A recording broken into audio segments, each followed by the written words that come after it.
हुआ है शहर, ले आए खाद बीज। हाँ भाई, लेके तो आया हूँ, पर क्या कहूँ, महंगाई इतनी हो गई है कि समझ में नहीं आता है कि खेती करे कैसे। फसल भी अच्छी नहीं होती है, ये दवाइयाँ नहीं डालूँ तो कर्जा करके लाओ, कैसे भी लाओ, लाना तो पड़ेगा ही। और ये दवाई की दुकान का कर्जा तो ख़त्म होने का नाम नहीं लेता। लाना तो मुझे भी है, पर सब कुछ इतना महंगा है, कहाँ से लाऊं, किससे खरीदूं, किसके पास सही दामों में मिलेगा और क्वालिटी उत्पाद भी मिलेगा या नहीं। अपनी फसलों की सही दवाओं के लिए दूर दूर तक शहरों में जाना और दवाओं को लाना पड़ता है। फसलों के लिए दवाएं सही है या नहीं, ये जानकारी भी नहीं होती। फसलों की कटाई पर सही दाम मिलेंगे या नहीं, इन तमाम मुश्किलों से दूर होने के लिए आइए खेती बाड़ी केंद्र। खेती बाड़ी केंद्र एक ऑनलाइन सेवा केंद्र है जिससे आप अपने मोबाइल के द्वारा जुड़ सकते हैं, जहां आपको अपनी खेती के लिए सही प्रकार की दवाएं मिलेंगी, वो भी होलसेल मूल्य पर।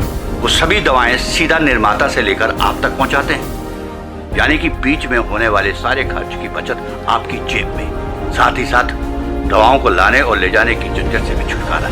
अपनी मुश्किलों को दूर करने के लिए आप खेती बाड़ी केंद्र पर एक मिस कॉल करें। खेती बाड़ी केंद्र का किसान मित्र आपसे तुरंत संपर्क करेगा और आपको सभी जरूरी जानकारी देगा। खेती बाड़ी केंद्र की फ्रेंचाइजी लेकर खेती बाड़ी मित्र बनिए और किसानों की सेवा कर देश की तरक्की में भागीदार बने। आज ही संपर्क करें नीचे दिए गए नंबर पर और खेती बाड़ी केंद्र से जुड़े। ये है खेती बाड़ी केंद्र ऐप।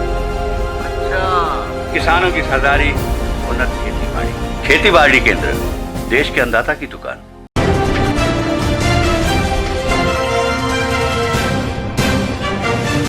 मऊ जनपद का आरटीओ ऑफिस बना दलालों का अड्डा। आपने सही सुना, आरटीओ ऑफिस में कर्मचारियों से लेकर बाहर घूम रहे दलाल, कोई भी काम हो वे आसानी से काम करा लेते हैं। लेकिन कोई आम आदमी अगर अपनी गाड़ी से संबंधित कोई भी काम आरटीओ ऑफिस में ले जाते हैं तो कोई ना कोई कमी निकाल दी जाती है और वह निराश होकर घर वापस चला जाता है। वहीं अगर किसी दलाल को पकड़ा जाए तो वह काम आसानी से हो जाता है। अगर दलाल द्वारा बताया जाता है हमें इसके एवज में आरटीओ ऑफिस के बाबू आरटीओ साहब को चढ़ा पर चढ़ाने के बाद यही काम आसानी से हो जाता है और हमें 500 रुपए बच जाते हैं। आपको बता दें, आज एक ऑटो यूनियन का अध्यक्ष द्वारा आरटीओ ऑफिस में फिटनेस को लेकर दलाल द्वारा 2000 रुपए मांगने की बात सामने आई। उसके द्वारा बताया 2000 रुपए लिए बिना आरटीओ साहब अपना काम नहीं करेंगे। आपको किसी भी हालत में 2000 देना होगा, नहीं तो आपका काम नहीं हो पाएगा। इस बात को लेकर आरटीओ ऑफिस में उस व्यक्ति द्वारा बवाल मचाना शुरू कर दिया। मौके पर मीडिया पहुंचकर पीड़ित व्यक्ति से देखिए, मैं ऑटो यूनियन का मंडल अध्यक्ष हूं और मैं खुद पर्सनल एक काम के लिए, एक ट्रांसफ़र के लिए 4 या 5 रोज से लगातार दौड़ रहा हूं और आज कमरुज़्ज़मा बाबू के द्वारा मुझसे पैसा मांगा गया आरटीओ ऑफिस में। आरटीओ ऑफिस में पूरी तरह भ्रष्टाचार पनप रहा है और बाहर देखिए तो दलाल लाइन से लगे हुए हैं। जो काम सरकारी फीस अगर कटती है 200 रुपया तो दलालों को देना पड़ता है 2000 रुपया, तब वो काम होता है। अगर दलाल को हम पैसा नहीं देते हैं, खुद जाकर के करवाते हैं, तो आरटीओ के जितने कर्मचारी हैं लगभग खासकर ये कमरुज़्ज़मा बाबू उसमें है, इनके द्वारा इतना दौड़ाया जाता है कि एक आदमी दिहाड़ी अगर 200 रुपया रोज करने वाला है, 10 दिन उसको दौड़ा देंगे तो सोचिए कि उसका कितना नुकसान हो रहा है। आरटीओ क्या कहना है इस मामले में? आरटीओ क्या कह रहा है? आरटीओ भी वही है भाई साहब। आरटीओ भी आज मेरे साथ हुआ, एक ट्रांसफर गाड़ी का था, मैं गया और जा करके कहा कि भैया इसको कर दो। उसमें पहले तो 5 रोज से इन्होंने मुझे दौड़ाया। आज कह रहे हैं, कमरुज़्ज़मा बाबू कह रहे हैं कि आरटीओ साहब बगैर पैसा लिए काम नहीं करेंगे। कितना पैसा मांग रहे थे? 2000 रुपया। 2 फाइल थी, 2000 रुपया कमरुज़्ज़मा बाबू मांग रहे थे। आरटीओ कह रहे थे कि आरटीओ साहब बगैर पैसे का नहीं करेंगे। जब मैंने अपना परिचय बताया जा करके कि नहीं मैं मंडल अध्यक्ष हूँ ऑटो यूनियन का, तो मजबूरन उन्होंने साइन किया, लेकिन पैसे का मांग उन्होंने किया। और मुझे डर है कि आगे मेरे काम की पूरी प्रक्रिया होने से पहले मुझसे हो सकता है और पैसे की मांग की जाए। आरटीओ मांग रहे हैं? बिल्कुल मांग रहे हैं। आरटीओ के कर्मचारी अगर मांग रहे हैं तो आरटीओ के ही कहने पे मांग रहे हैं ना। वो कह रहे हैं सीधे शब्द में, कमरुज़्ज़मा बाबू ने कहा कि आरटीओ साहब बगैर पैसे का काम नहीं करेंगे। आरटीओ साहब किसी को नहीं पहचानते। इस संबंध में किसी अधिकारी साहब ने देखिए, इस संबंध में हम आमरण अनशन करेंगे। हम ऑटो यूनियन के लोग धरना प्रदर्शन करेंगे। अभी परमिशन के चक्कर में हम आए हुए हैं सिटी मजिस्ट्रेट साहब के वहाँ से। अगर परमिशन मिल जाता है तो सत्याग्रह होगा। आरटीओ के खिलाफ पूरी तरह से हम सत्याग्रह करेंगे, क्योंकि भ्रष्टाचार पूरी तरह फैला हुआ है। और बार बार हमसे कहा जाता है कि अपने ऑटो वालों से कहिए फिटनेस बनवाएं। फिटनेस बनवाने की फीस होती है 700 रुपया और वहाँ लिया जाता है 2000 रुपया।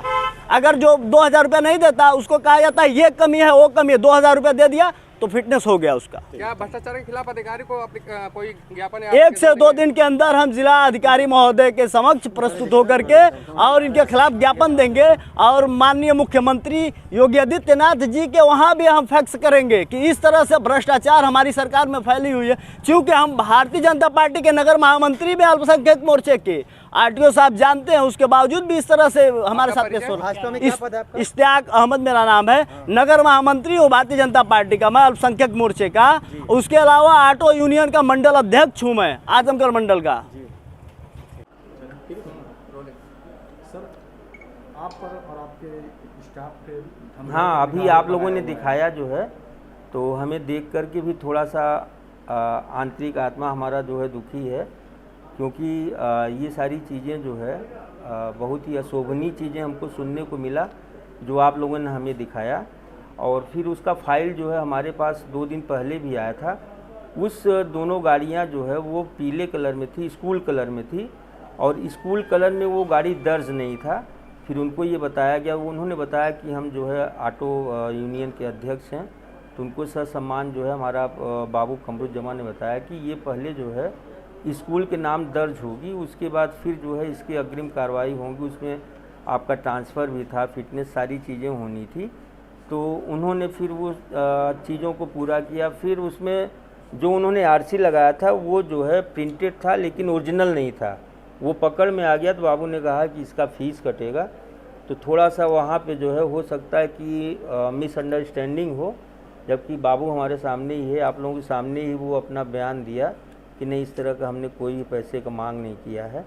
थोड़ा सा वो कह भी रहा है बाबू कि हमारा उसमें जो है टाइम ज़्यादा लगा, इसलिए कि टिपिकल केस था, और ऐसा कोई चीज़ जो है आप लोगों के सामने ही बात हमने बाबू से वो लगा रहा है। देखिए, आरोप लगाना एक व्यक्ति का जो है वो होता है कि उसका काम नहीं हो रहा है तो आरोप वाजिब है लगाना, लेकिन जो काम नहीं हुआ उसमें जो लेट हुआ है उसकी रियलिटी जो है ये है कि वो स्कूल कलर में था और स्कूल में वो गाड़ी दर्ज नहीं थी, तो उसमें थोड़ा टाइम लगा। नहीं, बहुत से ऐसे लोग हैं जो आरटीओ विभाग पे आरोप लगाते हैं। नहीं, देखिए, इसके पहले तो आपने हमको कभी भी ऐसा कोई चीज़ों से आरोपित नहीं किया, और मुझे मालूम है कि अभी त्यौहार के बाद जो है कुछ चीज़ें आप लोगों की अपेक्षाएं थी, उसमें जो है वो चीज़ पूरा नहीं हो पाया, जिसमें कि हमको आप इस तरह से एक तरह से अपमानित भाषा में मुझे सुनने को ये मिल रहा है। तो हम इससे दुखी हैं, रियली हम दुखी हैं, और मेरा प्रयास यही है कि मैं अच्छा से अच्छा काम करूं, और इसका जो है सर्वे भी आप कर सकते हैं बाहर कि हमारे द्वारा, हमारे बाबुओं के द्वारा एक प्रयास किया जा रहा है कि यहाँ अच्छा से अच्छा काम हो।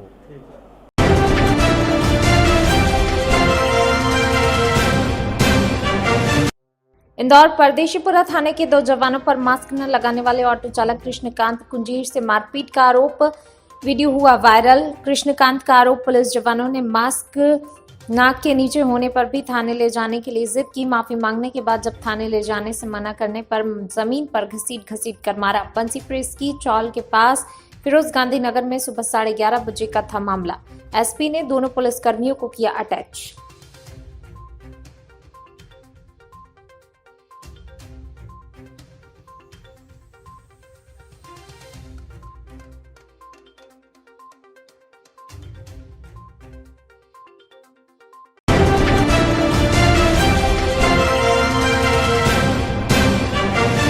एक और जहां इंदौर में कोरोना के लगातार नए केस आ रहे हैं, तो वहीं प्रदेश के सबसे बड़ी सरकारी अस्पताल के जूनियर डॉक्टर अपनी 5 सूत्रीय मांगों को लेकर हड़ताल पर चले गए। इस दौरान कोविड और इमरजेंसी सेवा चालू रखने की बात भी कही। प्रदेश भर में जूनियर डॉक्टर अपनी मूलभूत मांगों को लेकर सांकेतिक हड़ताल पर हैं, जहां इंदौर के एमवाय परिसर में भी हड़ताल का असर देखने को मिल रहा है। हालांकि सामान्य ओपीडी बंद रखकर परिसर के बाहर ओपीडी चालू कर लोगों का इलाज किया जा रहा है, लेकिन प्रदेश सरकार की चिकित्सा शिक्षा मंत्री विश्वास सारंग 12 अप्रैल को जूडा एसोसिएशन द्वारा अपनी मूलभूत सुविधाओं को लेकर मुलाकात की जाएगी। अगर इस बार जूडा डॉक्टरों ने चेतावनी दी है कि प्रदेश सरकार ने उनकी मांगों को नहीं माना तो 13 अप्रैल से इमरजेंसी सेवाएं कोविड-19 का काम बंद किया जाएगा। अगर डॉक्टर हड़ताल पर जाते हैं तो प्रदेश में स्वास्थ्य सेवाएं बिगड़ सकती हैं, लेकिन ऐसे संक्रमण के हालातों में डॉक्टर अपनी अहम भूमिका निभा रहे हैं। ऐसे संकट की घड़ी में डॉक्टर से द्वारा दबाव बनाकर सरकार अपनी मांगों को मनाने के लिए विवश किया जा सकता है। लगाई है, क्या मांगे हैं और किन कारणों को लेकर हड़ताल कर रहे हैं आप लोग? जी, हम इस कोरोना काल में हम जानते हैं कि ये जो बीमारी है वो कितनी ज़्यादा गंभीर है, कितनी ज़्यादा भयानक है। खास करके इंदौर शहर में आप और हमें बात अच्छे से जानते हैं कि इतनी ज़्यादा बीमारी बढ़ गई है। उसके बाद भी हमको अगर ये पैरेलल ओपीडी चालू करनी पड़ रही है अपनी रूटीन ओपीडी से बाहर, तो ये बात ये है कि हम बहुत ज़्यादा मजबूरन है ये करने में। जूनियर डॉक्टर्स लाचार हो चुके हैं कि उनको एक बड़ा कदम उठाना पड़ रहा है। उसके लिए मेन वजह जो ये है कि हमारी 4-5 बातें हैं जिन्हें लगातार सरकार पिछले 1 साल से नज़रअंदाज करती आ रही है और अभी हमारी बात सुन नहीं रहे हैं। क्या मांगे हैं आप लोगों जी, सबसे पहली बात हमारी ये है कि हम पिछले 1 साल से जो कोरोना में काम कर रहे हैं उस वजह से हमारा एकेडमिक्स जो है बहुत ज़्यादा फ़र्क पड़ रहा है। उस पर हमको लगातार कोविड ड्यूटी पे लगा दिया जाता है और नॉन कोविड सर्विसेज बंद कर दी जाती है। उससे जो हम यहाँ पे स्पेशलाइजेशन करने आए हैं, कोई ENT में है, कोई डर्मा में है, कोई ऑफ्थैल में है, हम हमारे विषय को तो नहीं पढ़ पा रहे हैं, हम उन पेशेंट की सेवा नहीं कर पा रहे हैं। जो नॉन कोविड सर्विसेज है वो रोक दी जाती है। इससे हमें हमारे एकेडमिक्स को तो फ़र्क पड़ ही रहा है, साथ ही साथ जो नॉन कोविड पेशेंट्स हैं उनको बहुत ज़्यादा नुकसान हो रहा है। और हमको ये वादे किए गए थे कि जूनियर डॉक्टर्स के अलावा जो बाकी के डॉक्टर्स हैं, जो आयुष के डॉक्टर्स हैं, आयुर्वेदा, यूनानी और होम्योपैथिक वाले डॉक्टर्स, पोस्ट MBBS या MOs, उनको रिक्रूट किया जाएगा इन कामों के लिए। पर ना कोई डिस्ट्रिक्ट लेवल पे कोई बातें हो रही है, ना उसके नीचे कोई रेफरल लेवल पे बातें हो रही है। सारी जो सर्विसेज है, हम रेसिडेंट डॉक्टर्स जो मेडिकल कॉलेजेस के हैं उनको ये सर्विसेज देनी पड़ रही है। मांगे नहीं मानी जाती है तो अभी तो आप लोग यहाँ ओपीडी चला रहे हो, लेकिन कब अनिश्चितकालीन हड़ताल चलाते हैं? हमने पिछले हफ्ते भी एक ऐसे ही प्रोटेस्ट किया था कि हमारी मासिक जो वेतन था वो नहीं आया था। उसके लिए हमने तब भी ये बात बोली थी कि अगर हमारी बातें नहीं सुनी जाएंगी तो ये प्रोटेस्ट हम आगे बढ़ाएंगे। तो आज भी मैं ये बात बोलता हूँ कि अगर हमारी जो बातें हैं वो अभी भी अगर नहीं सुनी जाती है तो ये डेफिनेटली हम जूनियर डॉक्टर्स विवश हैं एक बड़ा कदम उठाने के लिए। हमने उनको 1 हफ्ते का टाइम दिया हुआ है, हम पैरेलल ओपीडी चालू रखेंगे। अगर बातें नहीं सुनी गई तो हड़ताल जैसा बड़ा कदम हमको उठाना पड़ सकता है। भगवान का रूप माना जाता है, संवेदनाएं होती है मरीजों के प्रति, और आप लोग फिर अनिश्चितकालीन हड़ताल में चले जाओगे। आपको पता है स्थिति कैसी है इंदौर जी, जैसे मैंने आपको बोला कि स्थिति बहुत ही भयानक है, बहुत ज़्यादा सीरियस है। उसके बाद भी हम इसलिए कर रहे हैं क्योंकि हम कोई भी कोविड सर्विस अभी तक नहीं रोके हैं। कोविड सर्विसेज, इमरजेंसी सर्विसेज, यहाँ तक कि ओपीडी सर्विस तक अभी तक चालू रखे हैं। हमको इसलिए करना पड़ रहा है कि सरकार हमारी बातें नहीं सुन रही है। जब तक हम ओपीडी के अंदर बैठे थे, हम जब से मांगे 1 साल से कर रहे, कोई नहीं सुन रही थी। आज हम ओपीडी बाहर लेके आ गए, तब जाके सरकार हमसे बात करने के लिए राजी हुई है। तो हम उम्मीद यही करते हैं कि सरकार हमारी बात सुनेगी। हमारी उनके साथ मीटिंग तय है, उसके हिसाब से फिर जैसा निकलेगा उसके हम आगे का प्रोटेस्ट बताएंगे। प्रदेश में कितने पूरे जूनियर डॉक्टर्स हैं? इंदौर शहर में अकेले 500 जूनियर डॉक्टर्स है MY हॉस्पिटल में, और ऐसे ही भोपाल, ग्वालियर, रीवा सब जगह 450 से 500 जूनियर डॉक्टर्स पोस्टेड होते हैं। जी, मेरा नाम डॉक्टर प्रखर चौधरी है, जूडा अध्यक्ष इंदौर।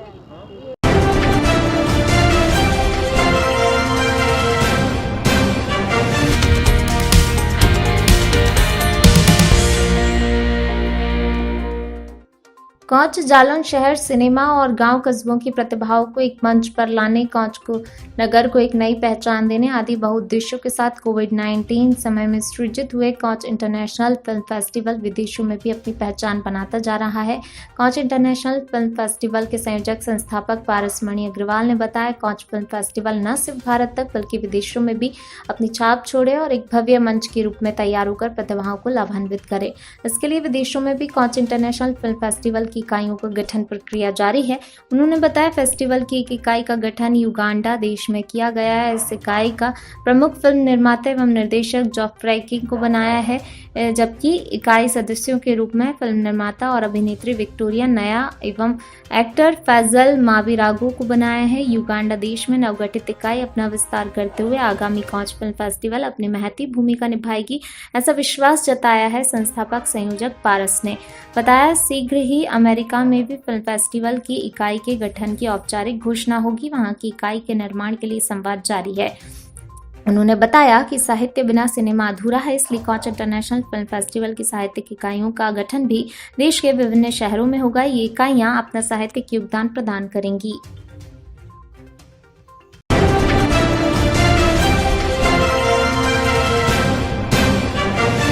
इंदौर में लगातार वाहन चोरी की वारदातों को अंजाम देने वाले शातिर चोर अपने आप को कितना ही मजबूत समझ लें, लेकिन एक न एक दिन पुलिस की गिरफ्त में आ ही जाते। कुछ ऐसा ही मामला तो कोकंज थाना क्षेत्र का है, जहां क्षेत्र में होने वाली वाहन चोरी को रोकने के लिए पुलिस ने मुखबिर तंत्र सक्रिय किया और 2 आरोपियों को मुखबिर की सूचना पर गिरफ्तार किया। पकड़े गए आरोपी से कुल 8 दोपहिया वाहन बरामद किए गए हैं। मुखबिर की सूचना पर पुलिस ने 2 आरोपी मयंक जैन और स्वतंत्र वर्मा को गिरफ्तार किया। खंडवा और बुरहानपुर जिले से आकर इंदौर में चोरी की वारदातों को अंजाम देते थे, फिर आसपास के ग्रामीण इलाकों में दोपहिया वाहन सस्ते दामों पर बेच दिया करते थे। पूछताछ में आरोपियों ने मौज मस्ती और शौक पूरा करने के लिए वाहन चोरी की वारदातों को अंजाम देना कबूल किया है। फिलहाल पकड़े गए आरोपियों से कुल 8 दोपहिया वाहन बरामद किए गए हैं, जो शहर के अलग अलग थाना क्षेत्रों से चोरी किए गए थे। फिलहाल पुलिस पकड़े गए दोनों ही आरोपियों से पूछताछ कर रही है। कई बड़े खुलासे होने की उम्मीद है।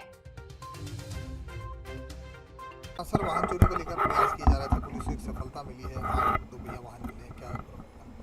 हाँ, काफ़ी दिनों से क्षेत्र में चोरियों की वारदात बढ़ गई थी।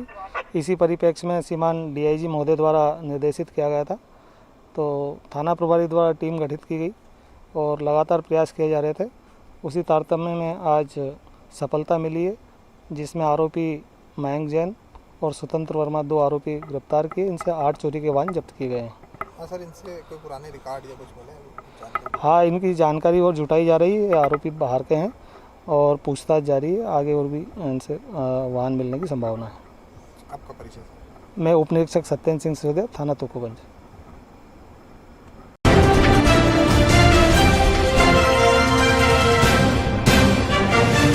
लखीमपुर खीरी दिनांक 5/4/2021 को डॉक्टर मानवेंद्र सिंह ने थाना कोतवाली सदर पर सूचना दी। उसको किसी अज्ञात व्यक्ति ने फोन पर धमकी दी और 50 लाख रुपए की मांग की। सूचना पर थाना कोतवाली सदर पर सुसंगत धाराओं में अभियोग पंजीकृत कर विवेचना शुरू की, जिसके क्रम में घटना में एक व्यक्ति की संलिप्तता प्रकाश में आई, जिसकी पहचान गौरव भारती के रूप में हुई। गौरव से घटना में प्रयुक्त मोबाइल फोन बरामद किया। पूछताछ में गौरव द्वारा अपने जुर्म का इकबाल किया गया। घटना का अनावरण करने वाली पुलिस टीम के उत्साहवर्धन हेतु पुलिस अधीक्षक महोदय द्वारा 5,000 रुपए का पुरस्कार प्रदान किया गया है। दिनांक 5 अप्रैल को सेवा हॉस्पिटल में कार्यरत डॉक्टर मानवेंद्र सिंह ने थाना सदर को सूचना दी कि एक अज्ञात व्यक्ति द्वारा उनको फ़ोन से धमकाया गया और उनसे 50 लाख रुपए की मांग की गई है। उनकी सूचना पर तत्काल सुसंगत धाराओं में थाना सदर पर अभियोग पंजीकृत किया गया और सर्विलांस के माध्यम से उस नंबर की और अज्ञात व्यक्ति की पहचान की गई। इसकी पहचान गौरव भारती नाम के युवक के रूप में हुई, जो मूल रूप से सीतापुर का रहने वाला है, किंतु वर्तमान में लखनऊ में रह रहा है। यह गौरव भारती एक आवारा किस्म का लड़का है, जो अपने खर्च पूरे करने के लिए और ऐसे ही आसपास के अपने यार दोस्तों में अपना रोब झाड़ने के लिए उसके द्वारा ये फ़ोन किया गया था। इससे पूर्व में इसका कोई आपराधिक इतिहास नहीं है। इस संबंध में और गहराई से इसके एंटीसीडेंट के बारे में विवेचना के दौरान पड़ताल की जाएगी।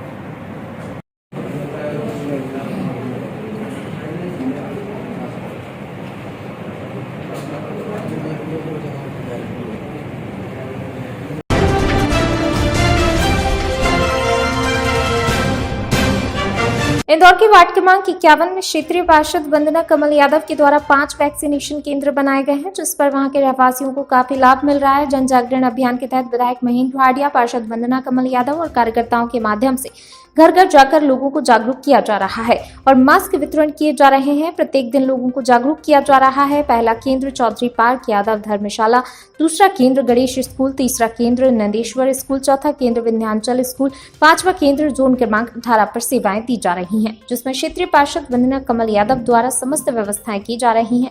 वह बहुत ही सक्रिय हैं। इनके द्वारा सभी योजनाओं में, जैसे कोरोना लॉकडाउन में राशन बांटना हो या वैक्सीन लगाना, कोई भी सेवा का कार्य नहीं छोड़ते, क्षेत्रवासियों के लिए तत्पर रहती हैं।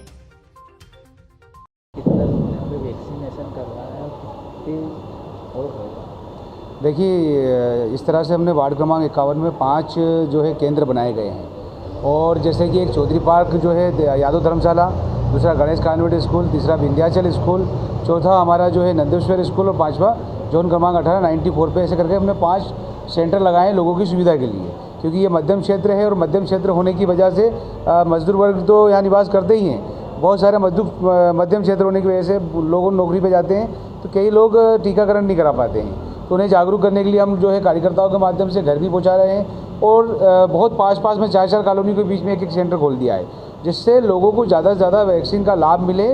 और जो ये वैक्सीन है लगने के बाद 20 बताते हैं कि जिसकी जो जानकारी मिली हमें कि 20 दिन के बाद जो है अपना प्रभाव दिखाना चालू कर देती है, 20 दिन बाद जो है कोरोना से लड़ना चालू कर देती है। अगर जिसको वैक्सीन लगी रहेगी तो उसको अगर कोरोना हो भी जाता है तो ये जो वैक्सीन है उससे लड़के मतलब बाहर कर देगी और उसको जो है वापस से मतलब मजबूत करके कोरोना से जो है जीत दिला देगी। कितने लोगों का वैक्सीनेशन यहाँ पे अभी सुबह से हो चुका है? देखिए यहाँ पर प्रतिदिन जो है कभी 110 कभी 100 इस तरह से जो है प्रत्येक जगहों पे हो रहा है।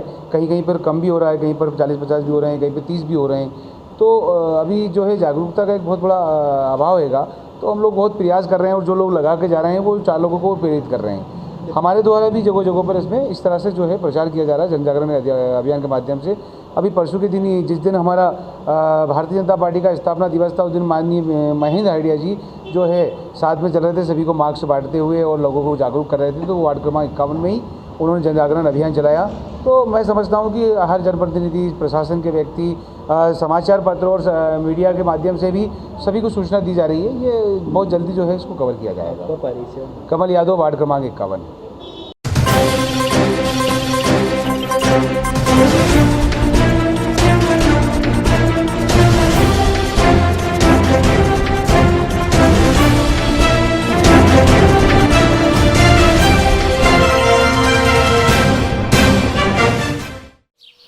ओ काका, हुआ है शहर, ले आए खाद बीज?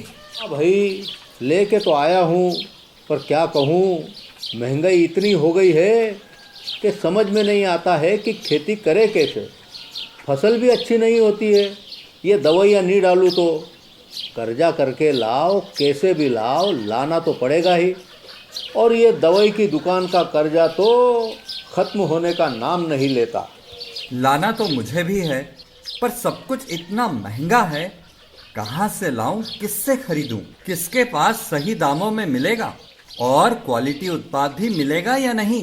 अपनी फसलों की सही दवाओं के लिए दूर दूर तक शहरों में जाना और दवाओं को लाना पड़ता है। फसलों के लिए दवाएं सही है या नहीं, ये जानकारी भी नहीं होती। फसलों की कटाई पर सही दाम मिलेंगे या नहीं, इन तमाम मुश्किलों से दूर होने के लिए आइए खेती बाड़ी केंद्र। खेती बाड़ी केंद्र एक ऑनलाइन सेवा केंद्र है जिससे आप अपने मोबाइल के द्वारा जुड़ सकते हैं, जहां आपको अपनी खेती के लिए सही प्रकार की दवाएं मिलेंगी, वो भी होलसेल मूल्य पर।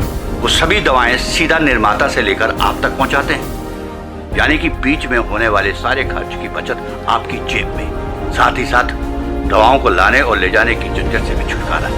अपनी मुश्किलों को दूर करने के लिए आप खेती बाड़ी केंद्र पर एक मिस कॉल करें। खेती बाड़ी केंद्र का किसान मित्र आपसे तुरंत संपर्क करेगा और आपको सभी जरूरी जानकारी देगा। खेती बाड़ी केंद्र की फ्रेंचाइजी लेकर खेती बाड़ी मित्र बनिए और किसानों की सेवा कर देश की तरक्की में भागीदार बने। आज ही संपर्क करें नीचे दिए गए नंबर पर और खेती बाड़ी केंद्र से जुड़े। ये है खेती बाड़ी केंद्र ऐप। अच्छा, किसानों की सरदारी, उन्नत खेती बाड़ी। खेती बाड़ी केंद्र, देश के अन्नदाता की दुकान।